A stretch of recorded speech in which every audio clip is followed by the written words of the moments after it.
Hi, everyone. Welcome to the Northern Kentucky Spotlight podcast powered by CKREU. I'm your host, Sarah Brookbank. Today on the podcast, we are joined by Tami Wilson, our Vice President of Government Relations and Business Advocacy. She highlights the big wins that happened in Frankfort during the legislative session and the upcoming 2026 Legislative and Business Policy Recap event. We are also joined by Austin Haddox of the Fairway Room Golf and Lounge. He talks about their business located in Union and all the entertainment options they have to offer. Thank you to our podcast sponsor, CKREU, Google and Amazon advertising experts. Now let's go hear from that sponsor, meet our members of the week, and I'll be back with this week's guests. Ranking on Google Search and Maps is easy to understand, but hard to do. It requires constant effort and attention, uploading new photos, responding to Google reviews, writing weekly posts, and checking suggested updates. Google listing optimization takes experience and time, and there are no shortcuts. CKREU gives your Google My Business account the steady, consistent attention it needs to be effective, optimizing, updating, and expanding critical content every single week. From local retail stores to large regional networks, CKREU generates content, establishes benchmarks, and creates dramatic, measurable increases in engagement. So what can CKREU do for your business? More calls, more clicks, more clients.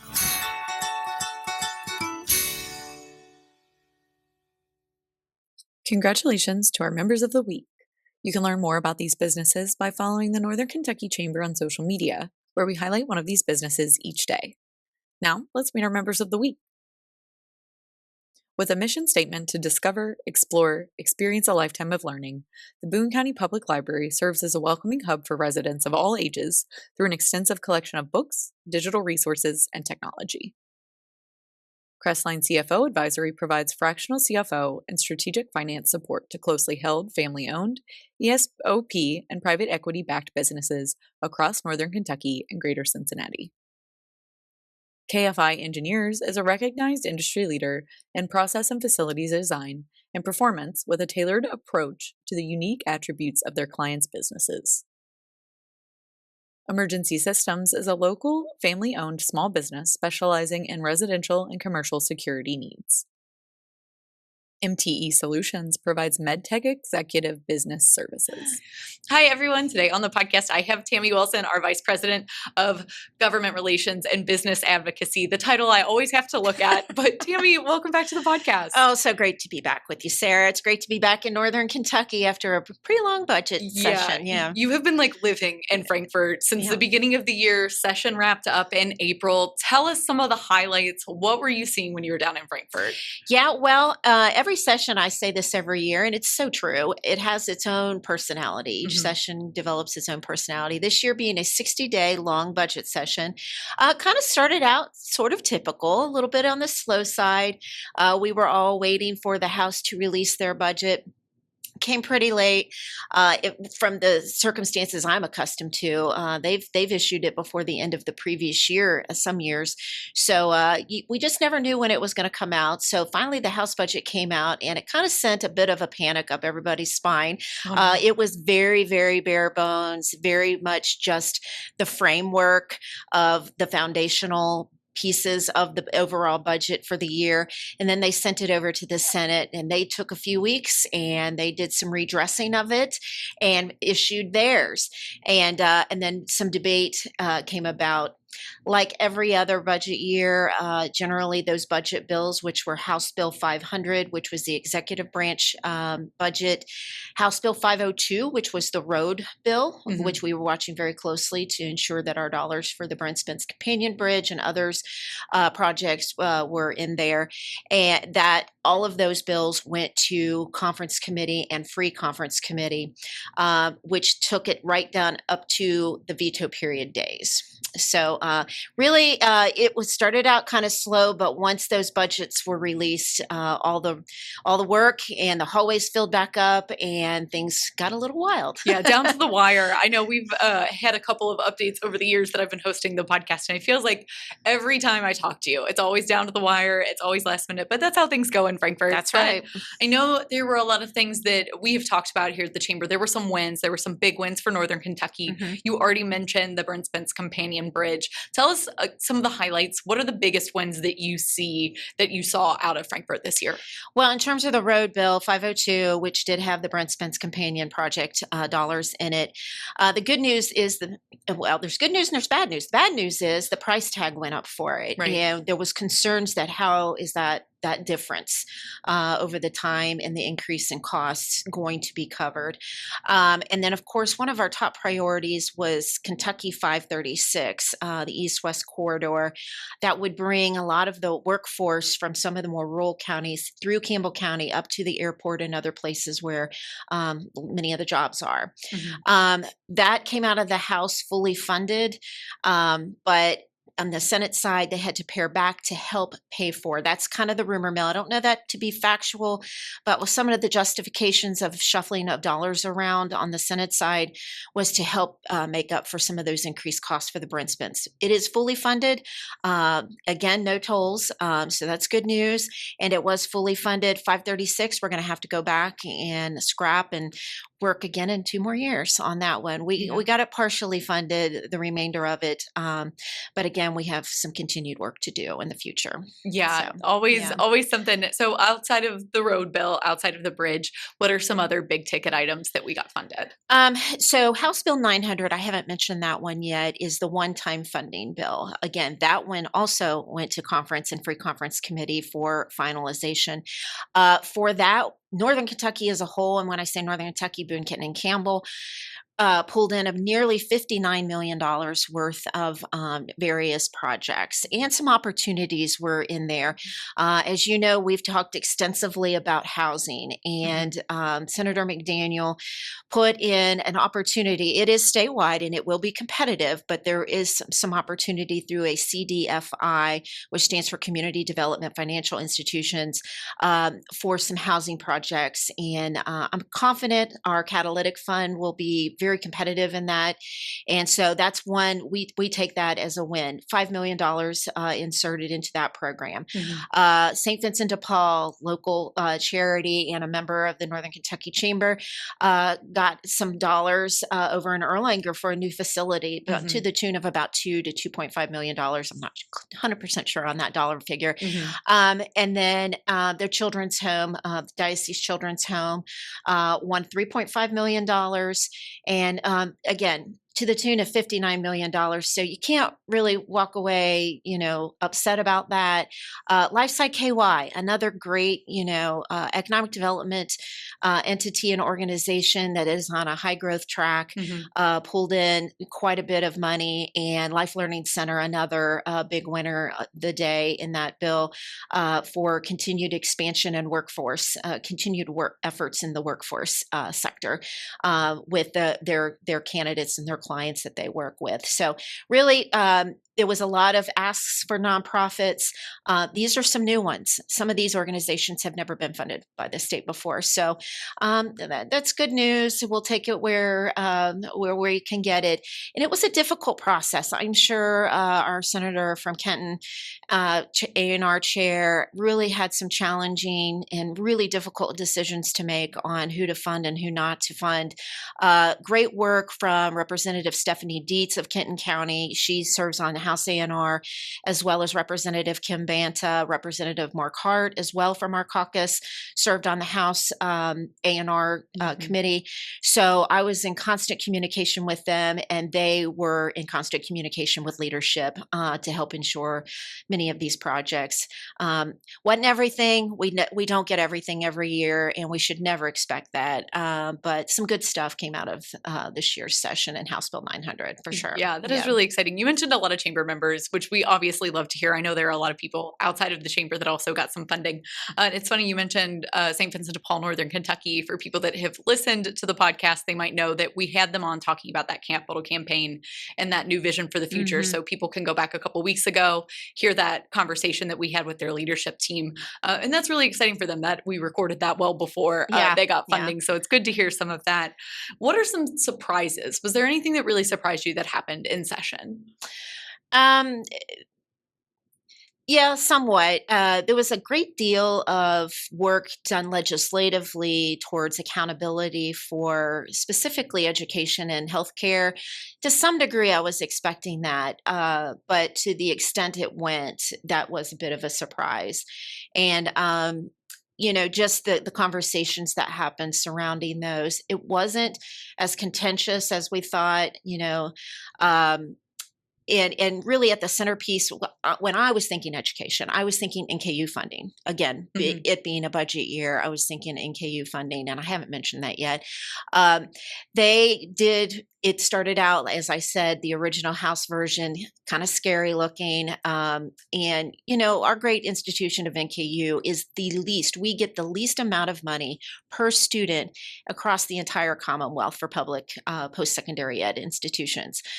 It's a big problem when we get the greatest return Mhm. out of our university and the students that stay here in the area and work. So the conversations around education, that was my centerpiece, but there was a lot around recruiting teachers and some, how can we better serve our students, our youngest Kentuckians in school, and make sure that they're getting a good quality education? And what does that look like? And what are some systems and things that we can put into the school systems to ensure that that is indeed happening? So I was a little surprised about it was from top to bottom in my mind, because again, I started at the top with a Yeah. post-secondary ed institution, and it went all the way down to the child care bill having some kindergarten ready pieces added to that at the end of the day. So again, early education and care is been a top priority for us. And House Bill 6, it was successfully passed, and it was layered in with, again, some more just education stuff in general, over and beyond infancy and Mhm. toddlerhood and early child hood education and care. So I just was really, it was pretty comprehensive. It was Yeah. very comprehensive, more so than I expected. Yeah, well, we Yeah. like to hear that. We know that early childhood education is so pivotal when we talk about the Yeah. workforce of the future. So great things happening in Frankfurt. One thing I do want to plug, a lot happened over the course of 60 days and more. On May 27th, you have a big event coming up, the Legislative and Business Policy Recap. Tell Yeah. us a little bit about this event, what people can expect, why they should come, all of the nitty gritty on that event. Yeah. So it being 60 days, as you just said, Yeah. a budget session, we really have an incredible amount of things we could talk about.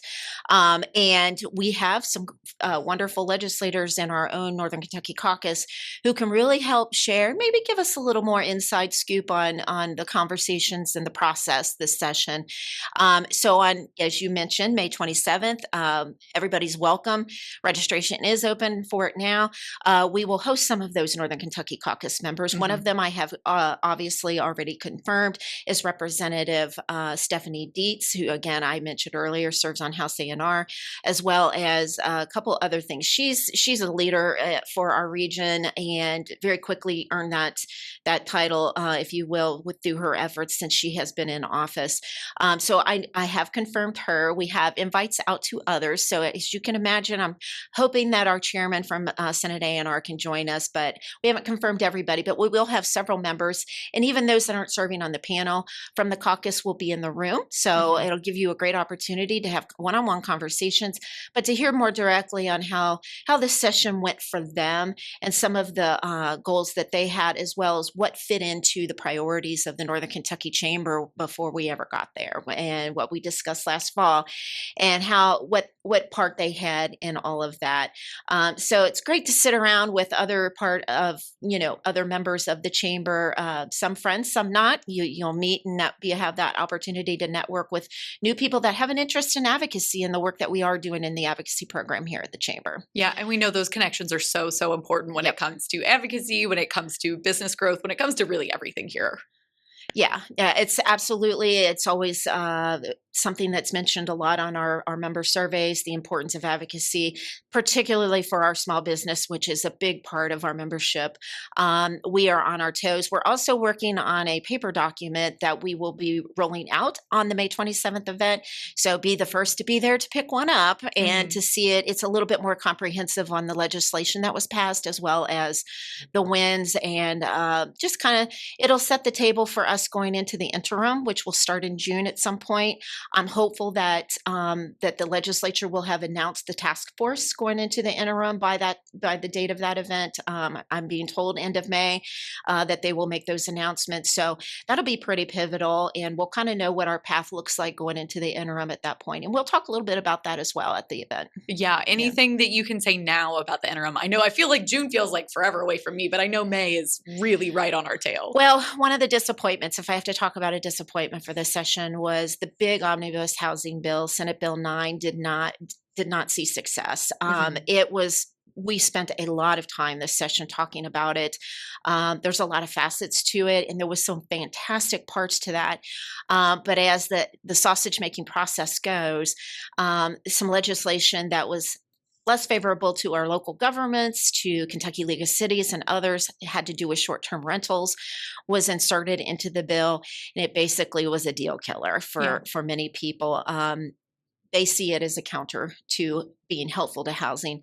So we're back to work when it comes to housing. So I do anticipate some discussion. I don't know if there'll be another housing task force or not, but I know it's got to be a big part of the conversation to prepare and set the table for legislation that could be passed in 2027 towards, building up. It's a tremendous need, and it's not getting any better. Right. We do need the state to take some steps.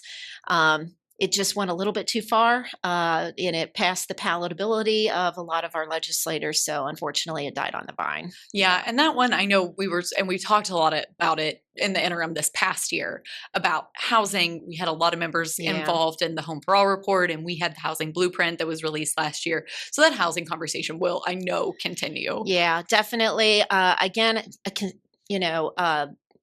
Continued education discussions on how they can continue to fine-tune and make Kentucky's system better. They did an incredible amount of work towards healthcare this session. So I suspect the Moab group will reconvene and will be closely watched. And they implemented a lot of reforms in this last session in 26. So discussions on when will some of these things kick in? What does that look like? When can we get some first reports on, the success of those measures and provisions passed this year? So again, I don't think it'll deviate too much. I do feel like aviation will continue to be something that's a centerpiece.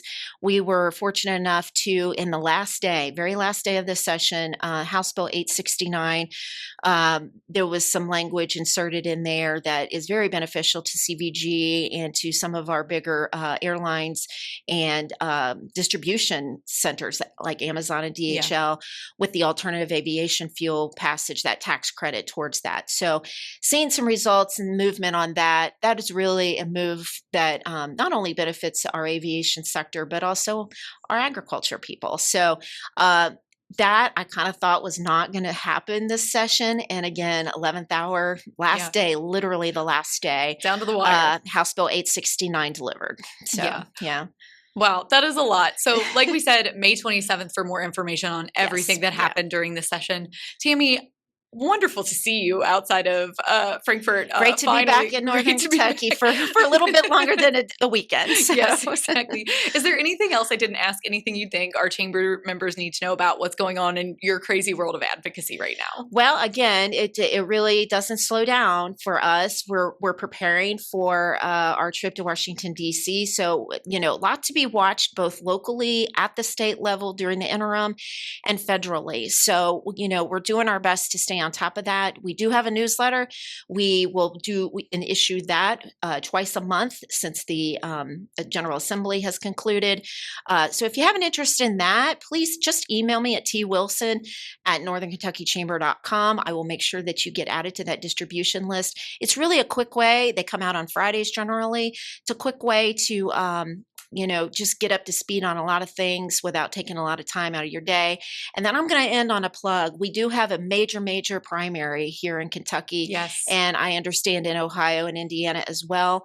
We're doing our best to get information out on our social media channels as well as in our newsletters and other communications. But just have a plan, folks. There's both parties have opportunities to vote on May 19th. We have the U.S. Senate race. We have the congressional race here in the 4th Congressional. And then we have quite a few local, Judge judge executive. executives, just, city councils. There's quite a bit that your input is needed, very much needed. Northern Kentucky, sadly, has a very low voter turnout in primaries historically. Yeah. Let's surprise everybody. Yeah, let's this get it together, time. guys. Let's get it Yeah. together. One of the things we also plug, so May 19th is the day of the primary in Kentucky. Yes. One of the things that I have loved that they have made happen, no excuse, absentee voting ahead of the election. If you are going to be busy on May 19th, check our social media pages, check the Secretary of State website. It is so easy to vote. It really does not take any extra time out of your day. If you do it ahead of time with that absentee voting, no excuse voting, it is awesome. There are so many opportunities. If you have even the smallest inkling that you think you'll be out of town, apply for your absentee ballot. That portal is opened, as well as take advantage of those early voting days. It starts on May 14th, and runs through that Saturday. So there is a weekend day that Saturday, leading into the primary on Tuesday, May 19th. So get out and vote, Northern Kentucky. Yes. Well, Tami, incredible plug. Thank you for plugging that. I don't know how that slipped my mind, but anything else before I let you go today? No, I just hope everybody will take advantage of our May 27th event as well. Come and find out what happened this year, because again, quite a bit. I could never put it on a piece of paper or in a podcast. So lots to talk about, important stuff that will impact our business community here in the region. Yeah. So, well, Tami, thank you so much for your time today. Thank you. Always come back anytime. Hi, everyone. Today on the podcast, I am joined by Austin Haddox of the Fairway Room. Welcome to the podcast. Hello. Thanks for having me on. I am so excited to have you. You are like one of our newest members. You're one of our newest businesses here in Northern Kentucky. Tell me a little bit about what you guys do. Yeah. So, like I said, my name is Austin Haddox with the Fairway Room. We are located in Union, Kentucky. We're a little bit of something for everyone. We have golf simulators, darts, pool tables. We do live music on the weekend, karaoke.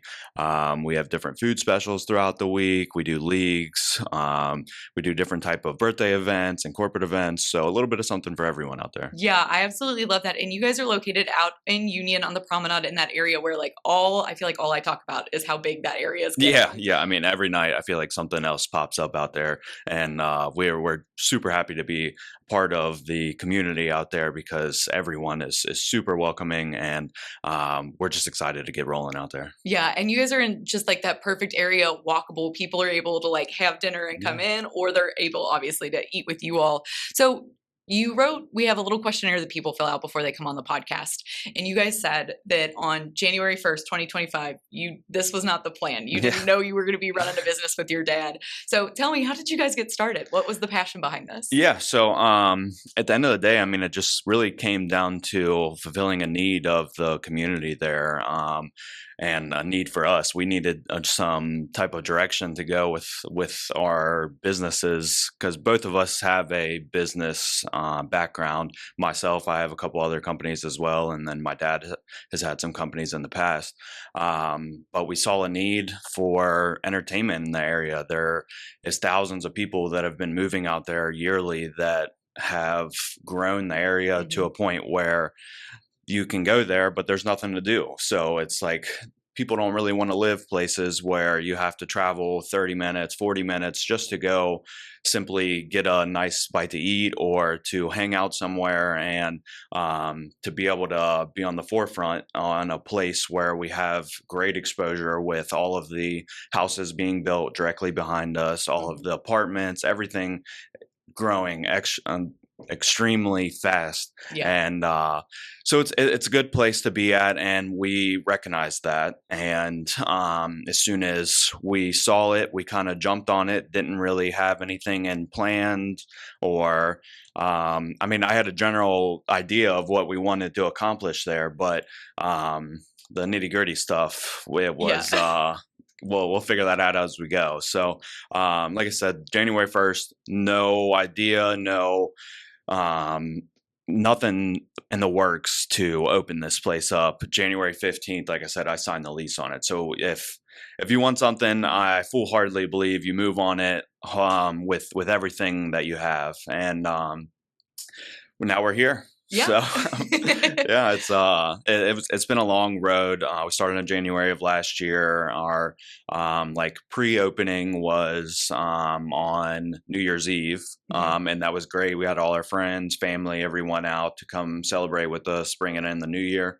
And then we actually have our grand opening on May 14th. Yes, and I believe that's also a business after hours event. We are Exactly. celebrating with you guys with a big ribbon cutting, having people from the business community come out. So that's a really good plug. I didn't even have to ask that one. Yeah, exactly. We're super excited for that. Just have the community come out, see what we have to offer. We know we have something special there. We just need to get the word out and show people what we have. And then once they get in there, 9 times out of 10, everybody that's been there has been like, we love this place. This is our new hangout. So we knew we had something special to offer. This is why we're trying to get the word out. We're doing the ribbon cutting, getting people together, hosting networking events to kind of share our story and what we have and what we've built. Yeah, I absolutely love that. And we mentioned you are doing this with your dad. Yeah. How has that been, you two working together? Obviously, we love a small family-run business here at the Chamber. Yeah, so it's nothing really new because, I mean, me and him were already like best friends. We worked together for almost 6 years before that. We traveled the U.S. together as construction workers, and we spent literally every day together in every state across the United States. And so, I mean, it's not really hard. We're, like I said, we're like best friends. So we do have our little spats, just like any family does, where people get frustrated at stuff. But I mean, that's nothing new. You just shrug it off and you go on about your business, because at the end of the day, we're still family and we love each other. So. Yeah, I do love that. And so it's a golf and lounge is kind of your little tagline there. You guys have a golf simulator. You mentioned that golf is a passion for you. Tell us a little bit about that, and when people can come in, what they get to do in terms of like golfing. Yeah, so golf is definitely a passion of mine and my father's and my little brother's, my whole family's really. I started it when I was younger, so did my little brother and my dad.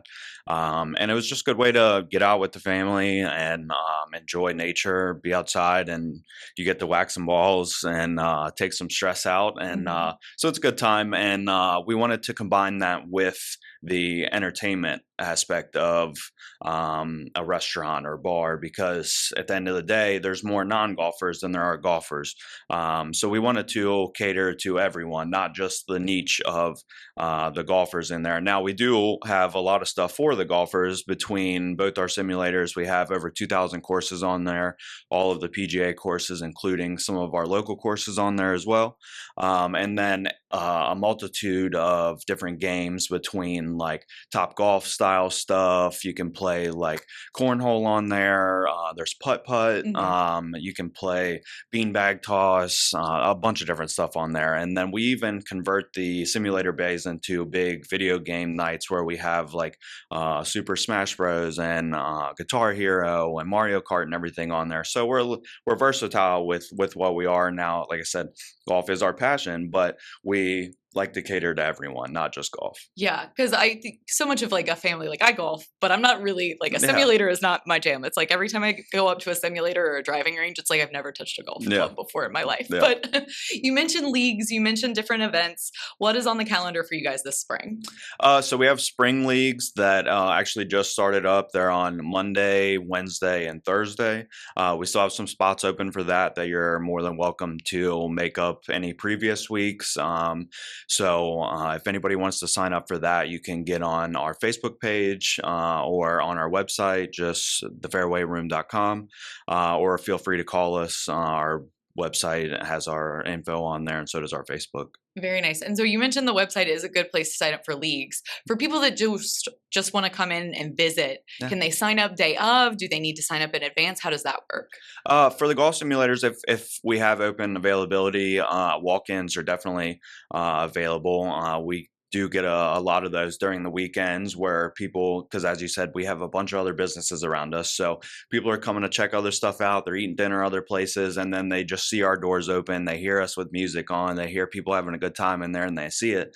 So they pop in. And a lot of the time when a bay is open and people are in there on the weekends, they start having fun, and then the group wants to go in there and hang out. So like I said, even if you don't really necessarily are a full-fledged golfer, there's still games in there that you can play. You can still go in, have a good time, and then between our simulator room and then our main room with the darts and pool tables, we have board games, great food and drinks and everything. So again, something for everyone in there. Yeah, I love that. Austin, it has been so much fun to have you on Yeah. to talk about the Fairway Room. Before I let you go, anything else you think our viewers and listeners need to know about you guys before they come and visit you? No, local owned family business. Like I said, we would love to have you guys out there. We have a lot of things in work for the summer. We want to host bigger events, outside events. We want to work with the city and try to build up the community around us and be able to give back to them with different events that we have planned. Like I said, I do some charity stuff on the back that we'll be hosting some charity golf events in the future. So stay tuned for those. They'll be posted on our Facebook and our website. So That is awesome. Austin, thank you so much for your time today. Yeah. I really look forward to visiting you guys yeah, soon. cool. Thank you. Thank you to our Investors Circle members.